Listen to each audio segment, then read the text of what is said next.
Bienvenue dans ce nouvel épisode du Café Business dans lequel j'ai un invité, Alexandre Montenon. Salut Alexandre. Salut Mathieu. Et on va parler de freelancing aujourd'hui parce que tu es freelance, je suis freelance, c'est quelque chose dont on va pouvoir parler tous les deux. Est-ce que tu peux te présenter en quelques mots, dire qui tu es, d'où tu viens ?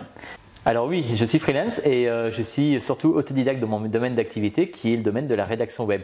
À la base, j'ai suivi des études d'art appliqué qui m'ont conduit vers des études de marketing, ce qui m'a conduit vers la grande distribution dans laquelle j'étais chef de secteur pour des grandes marques telles qu'Unilever, Nestlé.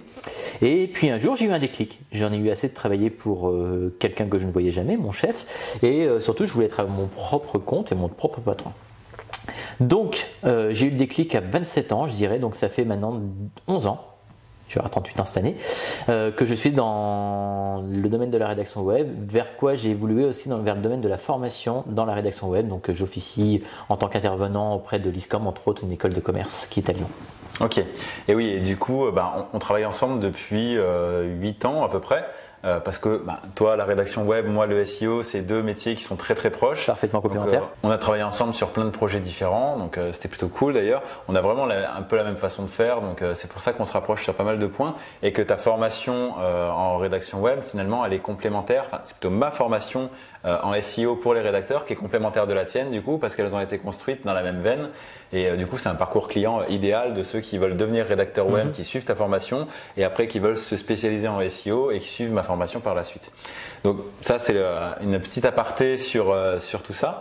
Par rapport au freelancing, donc tu nous as expliqué un petit peu ton parcours et ça c'est top. Quelles ont été pour toi les plus grosses difficultés que tu as eues quand tu as voulu te lancer en freelance ?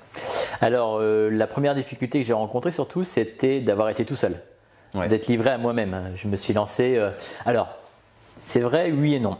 Parce que je me suis lancé, parce qu'à l'époque j'avais mon colocataire qui m'a beaucoup aidé, surtout motivé à me lancer à mon compte et qui lui-même avait une boutique en ligne et cette boutique en ligne avait besoin un peu de contenu à l'époque. Donc c'est comme ça que j'ai appris un peu le métier de rédacteur web qui à l'époque, rappelons-le, était un peu balbutiant dans le sens où c'était vraiment les prémices de la rédaction web, c'était pas encore quelque chose qui était très demandé. Donc me lancer dans ce domaine d'activité où alors il y avait encore très peu de demandes, c'était déjà un parti pris et un risque aussi puisque du coup j'ai dû quitter mon travail suite à cette décision. Donc la première effectivement grosse étape que j'ai dû franchir, c'est effectivement l'incertitude et le côté seul. La deuxième, souvent, c'est les barrières que vous allez rencontrer, c'est votre entourage. L'entourage qui vous dit pourquoi est-ce que tu quittes ton CDI bien confortable pour te lancer à ton compte ? Les réponses, vous les aurez tout seul quand vous serez à votre compte. La liberté, la passion et le choix. La passion de faire ce que vous aimez, la liberté de le faire où vous voulez et quand vous voulez et le choix de choisir vos clients et vos missions.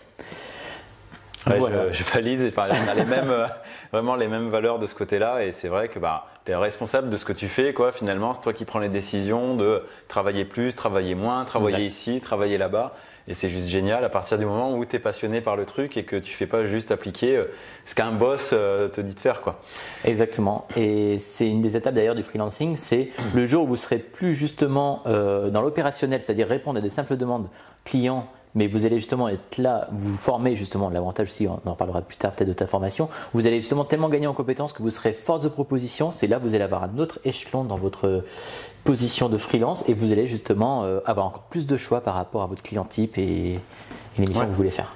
Oui, tout à fait, la posture de ne pas juste dire on nous commande quelque chose, on le fait, point barre.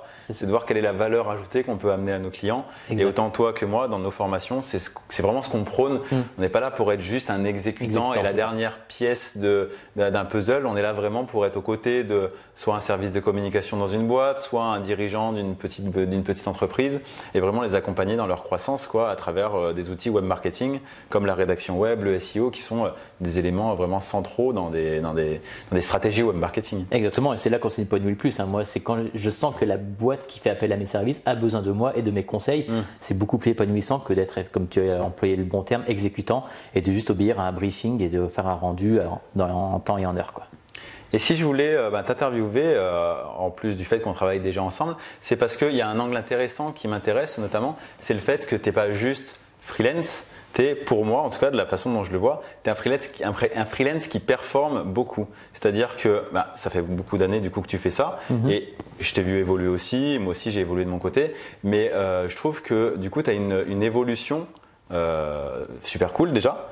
Et en plus, ce qui fait qu'aujourd'hui, tu arrives à toucher des clients qui ont vraiment beaucoup de budget, que tu arrives à déléguer, que tu arrives c'est plus juste le freelance du départ qui reçoit justement des commandes, qui les exécute et qui essaye de faire un peu mieux.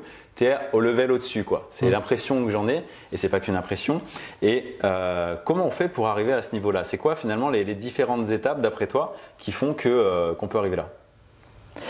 Alors déjà, il y a quelque chose que vous allez entendre souvent, c'est la persévérance, c'est ne jamais baisser les bras. Quand moi je suis arrivé dans le domaine de la rédaction web, je rappelle, c'était encore les débuts, mais il y avait les plateformes de rédaction web qui commençaient à sortir et la rédaction low cost, entre autres basée à Madagascar, etc. Donc du coup, je me battais avec un prix que moi je voulais à la base avoir absolument en tant que Français et basé en France, contre des plateformes de rédaction web très low cost avec un prix très faible. Donc du coup, là aujourd'hui, l'avantage, c'est que le secteur a bien évolué. Maintenant, on s'est rendu compte effectivement que la rédaction low cost n'a plus besoin d'être et que les rédacteurs, en fait, vous démarrez déjà finalement avec un cran au-dessus, c'est que vous n'avez plus besoin de vous battre contre ces plateformes-là parce qu'on connaît déjà la valeur d'un rédacteur basé en France et qui a suivi une vraie formation. Moi, j'ai dû me battre contre ça. Donc, la persévérance, quoi qu'il en soit, c'est vraiment le facteur numéro un, que ce soit n'importe quel freelance ou n'importe quel domaine d'activité. Performer ensuite pour devenir meilleur, comme on l'expliquait tout à l'heure, c'est pas être un simple exécutant, c'est d'apprendre, toujours être en continuelle formation, toujours être en veille, toujours apprendre, toujours côtoyer les bonnes personnes. Entre autres, moi j'ai aussi performé en termes de SEO quand j'ai commencé à connaître Mathieu en 2014-2013 et c'est là qu'en fait j'ai commencé à me dire ah oui, il ne faudrait pas que je me cantonne qu'à la rédaction web, il faut que j'apprenne pas mal de choses dans le SEO, déjà parce que ça m'a beaucoup aidé à développer mon propre site et à acquérir mes propres clients grâce à ça, et aussi parce que ça me permet vraiment d'être force de proposition auprès de mes clients. Donc c'est en ayant justement ces compétences, ce large panel de compétences que ça permet aussi de performer et vraiment d'accéder à des clients qui ont déjà besoin de rédacteurs qui ont une véritable expérience et qui sauront vraiment les conseiller comme vraiment un vrai partenaire et pas un simple exécutant. Donc du coup, les deux conseils là, c'est le fait de persévérer et le fait d'être curieux et de continuer de se former, de s'ouvrir à tout ce qui peut se passer autour de ton pôle d'activité en fait. Exactement, et même aujourd'hui, maintenant, je sors même de mon pôle d'activité, je m'intéresse aussi à beaucoup d'autres choses que mes compétences en tant que rédacteur SEO me permettent de faire. Aujourd'hui, maintenant, je suis capable de développer n'importe quel type de business, on va dire, sur le web, et donc je m'intéresse à d'autres projets aussi, boutiques d'affiliation, d'autres, voilà. J'ai pas mal de projets sous le coude et c'est grâce justement aux compétences que j'ai apprises qui ça me permet de le faire, quoi. Donc aussi bien finalement par des projets de clients que tu as accompagnés que par des projets perso que tu as lancés en fait pour, dans l'objectif d'apprendre ou d'avoir des revenus complémentaires ou de développer de nouvelles choses, quoi. C'est ça exactement. C'est l'avantage, c'est qu'aujourd'hui, par exemple, si quelqu'un veut se lancer en tant que rédacteur web, si demain il ne vit pas suffisamment de ses revenus de rédacteur web, il peut effectivement lancer une activité annexe qui pourra effectivement bien faire connaître sur Google grâce à ses compétences de rédacteur web et donc développer différents business qui vont permettre vraiment de générer un revenu qualitatif en fin de mois. Oui, parce que c'est des vraies compétences qui sont valorisées, soit si on les met à disposition de clients, soit si on l'utilise pour nous, pour développer plein de business. Enfin, aussi bien que toi que moi, et puis on en a fait ensemble, on a lancé des side projects sur plein de trucs, certains qui ont marché, certains qui n'ont pas du tout marché. Exact. Mais à chaque fois, on a appris des choses à refaire ou des choses à ne pas refaire. Et ça fait grandir et ça participe finalement à notre éducation sur le fait de toucher à plein de choses différentes et qu'on peut mettre au service du client derrière. Exact, et puis surtout, de toute façon, au bout d'un moment, on passe tous par là, c'est qu'au moment où on fait des prestations pour un client et on se rend compte des résultats positifs qui en ressortent, on se dit pourquoi est-ce que je continue à faire de la prestation de service alors que du coup, ce que je viens de faire pour mon client, je serais capable de le faire pour un autre business à moi. Donc c'est là en fait où dans tous les cas, le déclic vient tout seul. Ouais. Et justement, toi, est-ce que tu fais toujours que de la prestation de service ou comment ton activité est répartie aujourd'hui, ton temps de travail en tout cas, dans tes différentes activités ou projets? Alors moi du coup je fais pratiquement plus de prestations de service en tant que telle, je vends de la prestation de service mais j'ai aujourd'hui une équipe de rédactrices web, donc j'ai à peu près 4-5 rédactrices web et rédacteurs web qui vont intervenir sur la partie plus opérationnelle, c'est-à-dire en fait en amont je définis le projet éditorial avec le client, je négocie aussi tout ce qui est business à côté et une fois que cette partie est mise en place, on va ensuite déléguer toute la partie rédactionnelle à mon équipe rédactionnelle, Anaïs, Agathe, etc. Ces personnes en fait donc du coup ensuite vont me faire le rendu que je vais contrôler, que je vais ensuite faire remonter au client. Ça c'est ma partie en fait que je garde vraiment, c'est le cœur de mon activité, c'est de la prestation de service en rédaction web. Deuxième partie, je me suis lancé comme tu l'as expliqué en tout début de la vidéo dans la formation. Parce que je me suis dit ce serait dommage que ces 10 années d'expérience que j'ai acquises, ce serait dommage de ne pas en faire bénéficier les personnes aujourd'hui qui voudraient devenir rédacteur web ou rédactrice web. Donc j'ai créé effectivement une formation en rédaction web sur 4-5 semaines de façon à acquérir rapidement toutes les compétences nécessaires en rédaction web et comment se lancer aussi en tant que freelance, trouver des clients, etc. Voilà. Et parallèlement, comme j'expliquais juste avant, j'ai aussi 2-3 petites choses sur le web qui me permettent de générer des revenus complémentaires en plus. Et nouveau projet, je cherche aussi à lancer un salon de massage actuellement. Ah, ok. Super. Et donc du coup, tu vas en parler de ce salon de massage ou c'est un peu tôt? On peut en parler parce que du coup ça reste dans la stratégie digitale un peu que tout freelance peut faire. J'ai commencé à créer un site web que je cherche à référencer et en fonction des demandes clients et en fonction de mon positionnement, je vais voir s'il est rentable ou pas à terme de lancer ce salon de massage. C'est-à-dire en fait je fais l'inverse. Je n'attends pas de créer mon salon et ensuite faire la communication là-dessus. Je crée la communication et si je vois qu'il y a un business à prendre, je créerai ce salon. Okay. Et là je pense qu'il y a quelque chose à prendre. Donc finalement, c'est une étude de marché, mais plutôt que de la faire sur du papier avec des chiffres qui sont un peu bidons parce qu'on peut leur faire dire n'importe quoi, tu t'es vraiment mis sur le marché pour essayer de trouver tes clients avant d'avoir une offre à leur proposer. Exactement, c'est ça. Et si tu vois qu'il y a une demande suffisante, tu vas ouvrir ton salon et tu vas pouvoir faire ton business. Quoi. Exactement, okay. C'est ça. Ah, c'est super intéressant.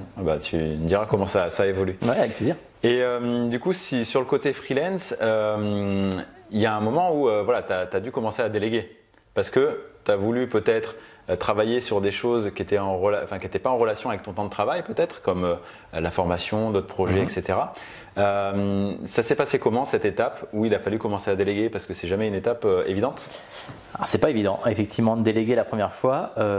Il y a plusieurs tentatives, hein. Il y a des fortes déceptions, il y a des pertes de clients à cause de personnes à qui vous avez délégué un travail qui vous a rendu un travail de mauvaise qualité et moi aussi, hein, j'étais en faute parce que j'ai pas forcément contrôlé ce travail en amont et au final du coup il y a eu des clients qui ont été perdus à cause de ça. Il y a beaucoup d'erreurs au début quand on délègue. Après ça permet en fait, c'est ces erreurs qui nous permettent d'avancer et de savoir ce qu'on veut et ce qu'on ne veut plus. Donc déléguer aujourd'hui maintenant, j'en suis très satisfait. Déléguer, j'ai plus de soucis à le faire. C'est une question de confiance et effectivement un peu comme pour tout, hein, surtout sur le web, en fait trouver des personnes de confiance en ligne, c'est jamais évident parce qu'on ne sait pas qui on a à faire. Donc je dirais ça a été une grosse partie de test sur 6 mois où j'ai été agréablement surpris des fois, moins pour d'autres. Et après à terme, là maintenant, je veux dire, j'ai mon équipe en plus de rédactrices freelance. Donc j'ai sourcé encore une nouvelle rédactrice il y a 2 jours. Donc j'ai aucun souci à déléguer. Maintenant c'est rodé. Maintenant c'est rodé, je sais comment faire. Et c'est quoi si tu veux partager avec nous, les 2-3 erreurs tu as parlé de ne pas contrôler suffisamment, donc peut-être on se dit on délègue donc on n'a plus à le faire, mais finalement tu as quand même une responsabilité, tu fais le lien quand même avec le client, donc ne pas contrôler c'était peut-être une des erreurs. Alors ne pas contrôler effectivement, enfin dans un premier temps du moins, ne pas se contenter d'avoir contrôlé la première fois. On contrôle la première fois, après on se dit c'est bon il a fait du bon travail, on peut renvoyer le travail sans même contrôler. Okay. En fait c'est souvent dans cette partie-là où que la personne à qui vous avez délégué commence à lâcher un peu du lest. Donc effectivement, contrôler pendant un petit moment, voilà, comme on dit toujours, hein, la confiance n'exclut pas le contrôle. J'essaye effectivement de ne pas mettre la pression, mais malgré tout, on est là pour rendre un travail de qualité au client. Deuxième chose, c'est la transparence. Il faut toujours être transparent avec la personne avec qui vous déléguez. Transparence sur les prix, transparence sur les échanges que vous avez avec vos clients, ça me semble super important déjà d'une part, pour ne pas faire sentir à la personne justement ce sentiment d'exécutant, mais de lui faire vraiment l'intégrer à l'entreprise. Et plus vous l'intégrez à l'entreprise et dans les projets, plus la personne se sentira impliquée et aura envie de plus en faire. D'accord, c'est un super conseil. Et troisième chose, nouer vraiment des vraies relations de confiance. Je sais que moi, les rédactrices avec qui j'ai des prestations en cours, c'est vraiment des personnes maintenant avec qui j'ai noué vraiment presque des liens amicaux. Ça me semble super important aujourd'hui dans le business d'avoir vraiment des personnes sur qui on peut compter. Et lorsqu'on crée des liens amicaux, on a plus tendance justement à avoir ce type de soutien que lorsqu'on est avec... Oui. Après, il ne faut pas tomber dans l'extrême inverse non plus, où du coup, ça peut devenir un problème dans l'autre sens, d'être un peu trop familier et du coup de se permettre des choses sans pouvoir mettre un petit peu les limites à certaines.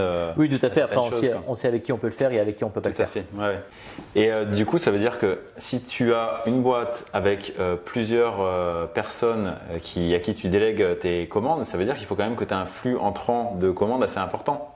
Comment tu travailles le fait de trouver de nouveaux clients, ton positionnement commercial, etc. Alors moi, du coup, en fait, à la base, j'ai énormément basé mon business sur le référencement naturel.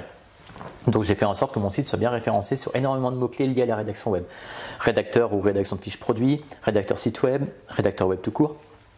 Donc voilà. Aujourd'hui, maintenant, ça commence à devenir très concurrentiel de se placer sur ce type de mots-clés. Donc ce que je conseillerais, c'est d'avoir un vrai positionnement commercial. Si par exemple aujourd'hui vous vous lancez dans la rédaction web, si vous êtes doué, vous êtes vraiment, votre domaine de prédilection, c'est l'immobilier ou la santé, pourquoi pas se spécialiser vraiment dans ce domaine. J'ai lancé par exemple le mot-clé rédacteur web tourisme récemment. Je me place déjà sur la première page sur ce mot-clé-là. Et je ne pensais pas avoir des demandes vraiment spécifiques au tourisme suite à mon positionnement sur ce mot-clé. Et ben, j'étais agréablement surpris. J'ai eu plusieurs demandes et j'ai un contrat d'ailleurs en cours qui va être validé d'ici peu sur 4-5 guides de 40 000 mots à rédiger, rien que pour, parce que j'ai fait le choix de me positionner sur le mot-clé rédacteur web tourisme. Donc voilà, donc aujourd'hui, si vous avez vraiment un domaine de prédilection, n'hésitez pas à vraiment vous spécialiser dans ce domaine.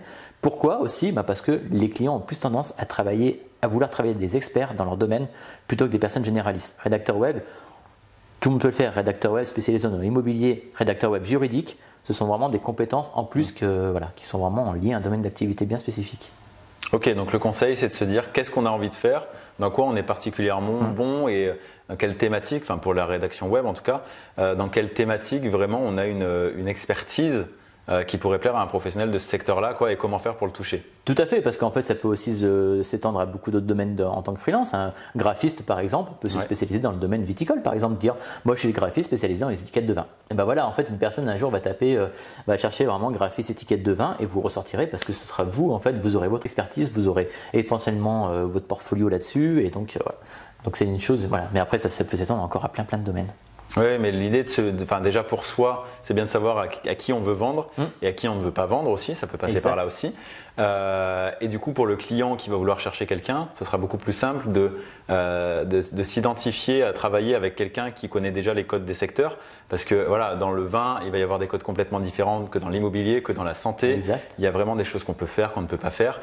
Et quelqu'un qui va être habitué de ce secteur-là, ça sera beaucoup plus facile pour le client de travailler avec lui et d'avoir plus de résultats, d'aisance, de fluidité dans le travail. C'est ça. Ok. C'est super intéressant ton expérience et tes partages. Est-ce que du coup, pour les freelances ou futurs freelances qui nous écoutent, tu aurais un dernier conseil à leur donner ? Un dernier conseil, effectivement, c'est quelque chose que j'entends souvent lorsque je forme des personnes à devenir rédacteur freelance, c'est la notion de vivre de son activité. Voilà. Donc le conseil que j'aurais à vous donner, c'est de ne pas apprendre à comment prospecter. Aujourd'hui, plus besoin de le faire, je vous rassure. Vous pouvez tout simplement vous former sur les techniques de web marketing de façon à attirer naturellement du client, soit vers votre site web, soit vers les réseaux sociaux, Instagram, Facebook, etc. Et vous verrez qu'en fait, aujourd'hui, on peut trouver des clients sans, je dirais pas lever le petit doigt parce que vous allez devoir mettre des actions en place avant sur le web, mais sans avoir à frapper aux portes. Et ça, je sais que ça peut faire peur à beaucoup de gens d'aller prospecter, de se prendre des porte-nez. Et ça fait 10 ans que je suis à mon compte et ça fait 10 ans que je fais pas ça. Je ne prospecte pas au porte-à-porte et je fais que du lead naturel, c'est-à-dire que des prospects entrants sur mon site web. C'est les gens qui ont un besoin qui te trouvent au moment où ils en ont besoin. Exact. Plutôt que toi qui ailles dire bonjour monsieur, est-ce que vous avez besoin de mes services? Non, merci, je passe au suivant. Exactement, et vous ne pourrez pas avoir meilleur prospect qu'une personne qui fera ça parce que c'est quelqu'un qui a déjà un projet en tête. Et pour ça, le SEO, c'est vachement puissant. Enfin, moi, c'est exactement pareil aussi. Et ça engendre aussi des recommandations. Après, c'est un autre moyen pour trouver des clients d'ailleurs. Je te remercie. Où est-ce qu'on peut te retrouver du coup ? Alors, vous pouvez me retrouver à 2 endroits, sur mon site rédacteurcontenuweb.com avec des tirets au milieu et sur mon nouveau blog monsieuretfreelance.com où je mets en avant des articles sur la vie de freelance de manière générale. Je mettrai les liens en description. Merci beaucoup. Avec plaisir. Merci de m'avoir invité. Écoutez, on se retrouve samedi prochain pour un prochain épisode à 13h30. J'espère que vous avez apprécié cet épisode en tout cas. Donc mettez-nous des likes, des commentaires et puis donc à samedi prochain.